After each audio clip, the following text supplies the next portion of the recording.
Welcome to the Scarlet Report. You guys have requested this video, and whatever it is that my viewers request, I shall provide. In this video, we're going to look at Manchester United's deficiencies whenever it comes to the defensive phase and the transition phase, transitioning from attack to defense.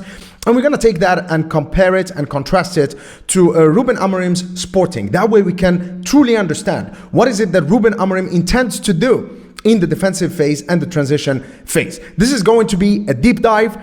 Buckle up, make yourselves comfortable, get a drink. Without any further ado, let's analyze. All right, ladies and gentlemen, let's start this tactical analysis first by looking at what Manchester United does not do too well in the defensive phase. And we're going to start with this sequence, the lead up to Boda Glimt's second goal against Manchester United in the Europa League. The goal where Tyrell Malacia got outpaced. A lot of people focus on that, but also a lot of people forget that he's coming back from a serious injury. It's his first start in God knows how long. So yeah, it was expected. However, in the build up to that, there were a lot of things that could have and should have been prevented. So what we have here is Patrick Berger, who is, of course, their danger man, their deep line playmaker, their own Sergio Busquets or Paul Scholes or Pirlo. We have a situation right here where Mason Mount and Bruno Fernandes are kind of confused as to who is supposed to mark this man tightly. Bruno Fernandes is kind of in between, stuck between these two players. He does not know where he's supposed to be. And Mason Mount, while he's kind of tagging or shadowing Patrick Berg, he's not tight enough to have any impact on his ability to receive the ball. And this positioning from Bruno Fernandes is also problematic because his lack of decisiveness in going wide toward these players is now forcing Lisandro Martinez over here to actually go high up. And Lisandro Martinez right now, who is the left-sided center back, is pressing too high and too aggressively. As you can see, Mazraoui is not on the picture right here. Why is he pressing that much? Well, I don't know. Is it Ruben Amorim's instructions? But I've never seen, in the few games that I've watched of Sporting, I've never seen someone like De Bust or Reis or Ignacio, for example, pressing this aggressively, this high up the pitch. It just seems like an unnecessary risk. However, Lisandro Martinez has to do it because Bruno Fernandes did not mark him. Do they have to go man-to-man every time? I don't know. Maybe this is what they were used to under Erik ten Hag. But Ruben Amorim, as I'm going to show you later, he does not really require the players to be this aggressive when pressing. But anyway, the fact that Lisandro Martinez pushed up, the ball now is coming towards Malacia. And of course, we know how that happened. But Lisandro Martinez should have been closer to here. And that would have helped us. Why? Because De Ligt, who would have been closer to this player, means that Lisandro Martinez could have acted as a covering centre back. So even if Malacia lost the race, Lisandro Martinez would be able to make it harder for this player right here to score the goal that he did. But because of our aggressive press, we were left kind of open in this area. And of course, we were dependent on Malacia's pace. And as I said, it's totally understandable for Tyrell Malacia to lose a race like this against a fitter player and Malacia coming back from injury. But anyway, let's move on to another sequence. And this was in the game against Ipswich. And what we have here is Garnacho and Rashford, again, pressing with a lot of intent, a lot of energy. And I get it. To a certain point. I mean, the players, they're trying to show that they care, that they are hardworking. They want to show the manager, show the fans that they are hardworking. A lot of fans, including myself, we love to see the players, trying to press, being proactive, being aggressive. However, you don't have to do that all the time. So here we have a situation where the Ipswich players are coming back into position, but then we have the goalkeeper making a very good decision, going into the advanced attacking midfielder right here, Omari Hutchinson, who is now dealing with Evans. And that's definitely a matchup that Evans can never win. And the reason why I chose this sequence right here, while it's not really tactical, it's also an indication of how our recruitment policy over the past few years has really left us with players, the likes of Casemiro and Eriksen and Johnny Evans, all three of them legends of the game. Evans, proper Manchester United legend. Casemiro, Real Madrid legend. Christian Eriksen has done well everywhere he's been, but they are simply not good enough to play this way. And so the club definitely needs to recruit younger, more mobile and agile players in order to be able to play Ruben Amorim's brand of football effectively. But again, against Ipswich as well, we have the situation. This really angered me. Like, watch this. I mean, this is just crazy. So we have here a situation where Bruno Fernandes, of course, is performing his role. He's kind of getting in the face of the Ipswich players as they are passing the ball around them. But also Christian Eriksen and Marcus Rashford are doing their jobs, because especially as you can see in this sequence right here, they are marking the double pivot players, Morsi and Cajuste, tightly. And also Casemiro is near Omar Hutchinson. So we are set here. Checkmate for Ipswich. However, this is going to happen, and again, this is a matter of confusion, or the players not understanding their roles. They are just getting adapted and used to the way Ruben Amorim wants them to defend. But Marcus Rashford is going to make a mistake here, which is he's going a little bit more forward, because he's trying to prevent this centre-back to play the ball towards the goalkeeper. But again, why this decision? And you're going to see how this decision is going to be the break that Ipswich were actually looking for, because as Rashford is moving wider towards this area, Christian Eriksen is also moving closer to try to be closer to Morsi in case he receives the ball.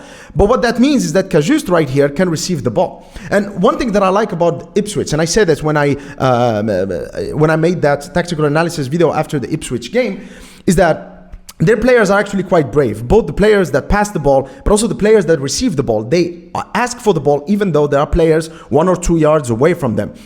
They're really confident, and credit to McKenna for that. And then here Cajuste just receives the ball on the turn and then forces Christian Eriksen to commit the mistake, and then slowly they can progress the ball forward.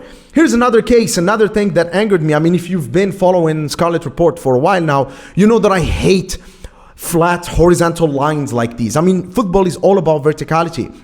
And then here you're going to see how this is completely detrimental to our shape, because these two double pivot players, Morsi and Cajuste, are going to find themselves behind this screen.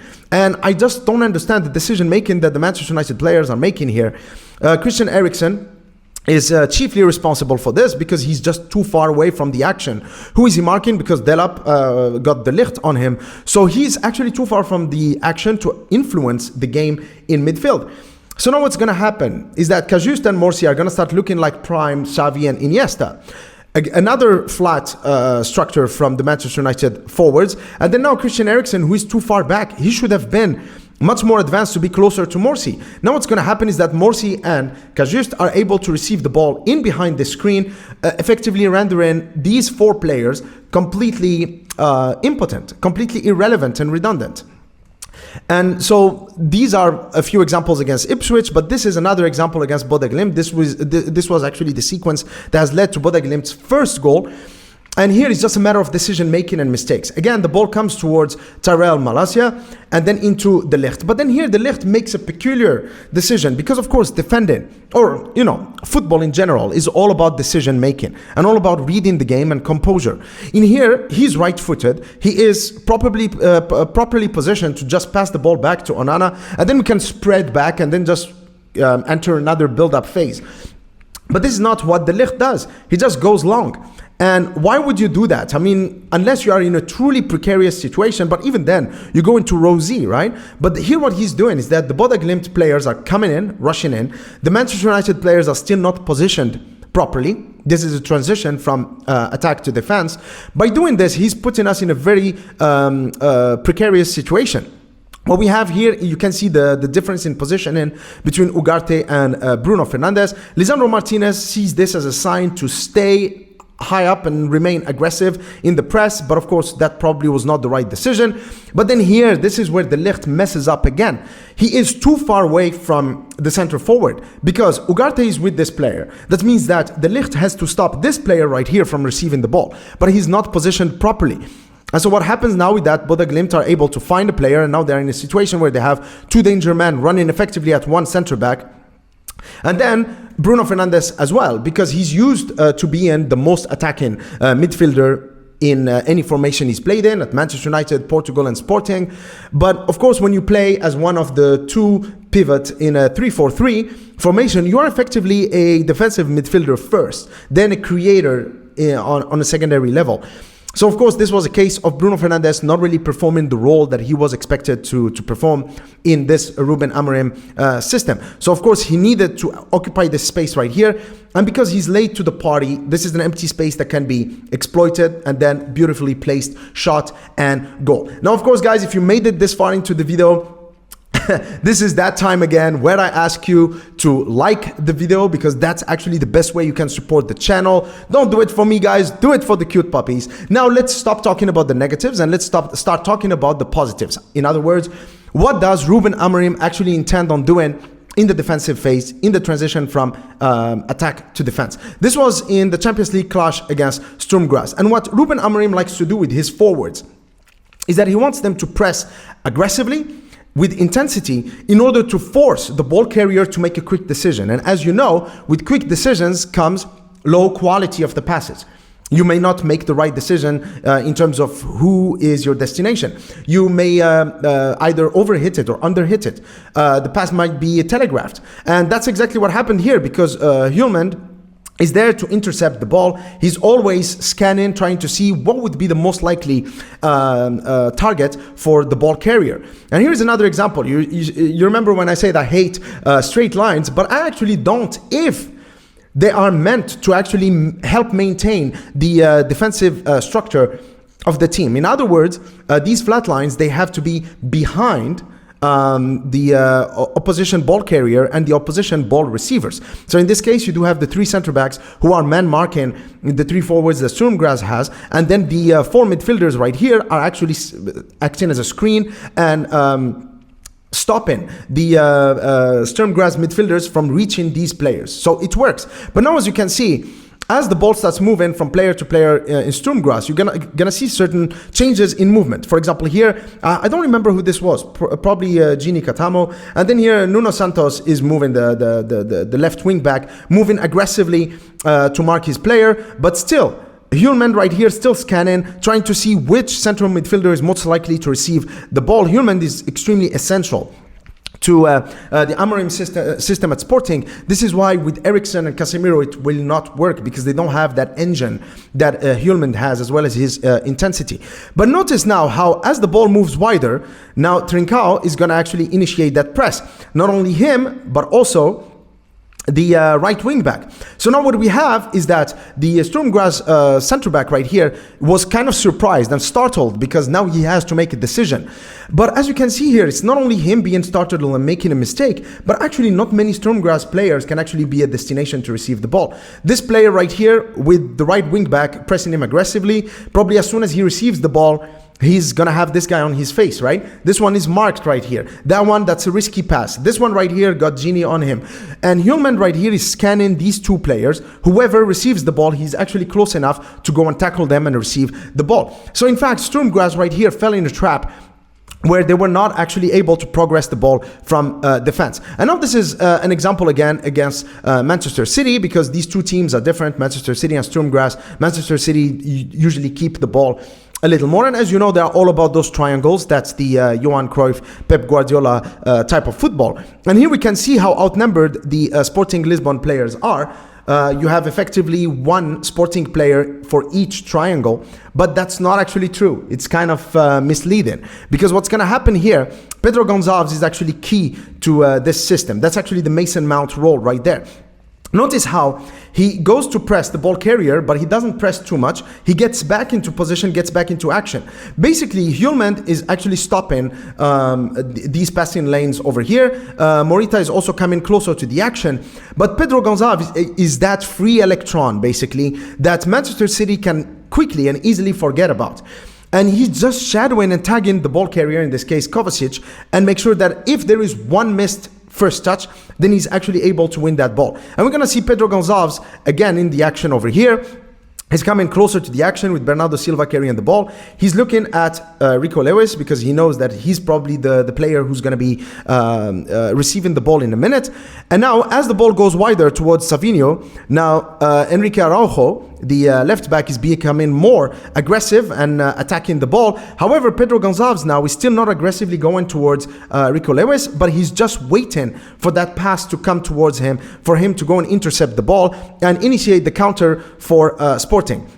Here's another example with Morita being the aggressive presser against Kovacic, and then Araujo just intercepting that ball before it reaches Savinho right there. Here's another example of how Sporting positioned themselves. Their front three are not, wingers with a forward. They are not flat most of the time they play in triangles because you want to create those patterns where you always have one player, in this case Trincao, who is kind of a free electron, while you have these two players who are trying to block the passing lanes. And now what we're going to see is that as the ball goes wider, now you see Araujo again comes in with aggression, basically forcing the ball back into Rico Lewis. And here, Lewis, because he hasn't seen Gyökeres closer to Kovacic, he completely forgot about him.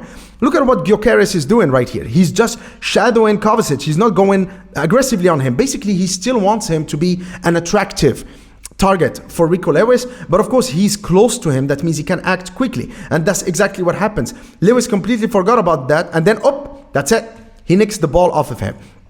And that's that kind of intelligence that unfortunately we don't see with Manchester United. And here is another example where the ball is going wide towards the left, and then we have Trincao right here, and that's Morita over there. Trincao and Morita again initiating the press, basically forcing the Manchester City player to make a decision. But then Hjulmand again is not really marking the player out of receiving the ball, but he's just shadowing him. And of course, because he's watching the play, he can quickly react to this misplaced ball, and then he's going to be first to it, and that's going to initiate another counter. And of course, those of you who watched the game will remember that this is actually the sequence that has led to Sporting having that penalty where Trincao was fouled. Okay, so why am I making this video right now? Well, because I see these kind of videos as a great reference point, an anchor point that will help us eventually when things don't go well for Ruben Amorim at Manchester United, to differentiate between the coach's responsibility and the player's responsibility. Now, of course, I've been critical of the Manchester United players in this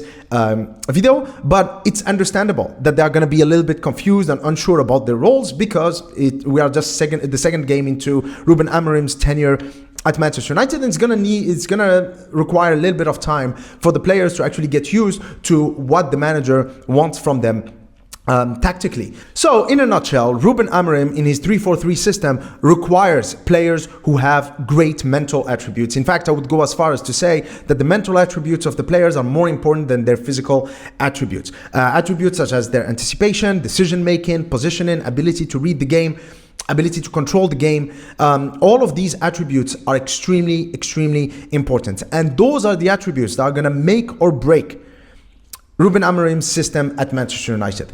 So I hope that you've enjoyed this tactical analysis video. I really sincerely hope that it clarified certain questions that you guys had about the way Manchester United defends under Ruben Amorim. Until next time, cheers.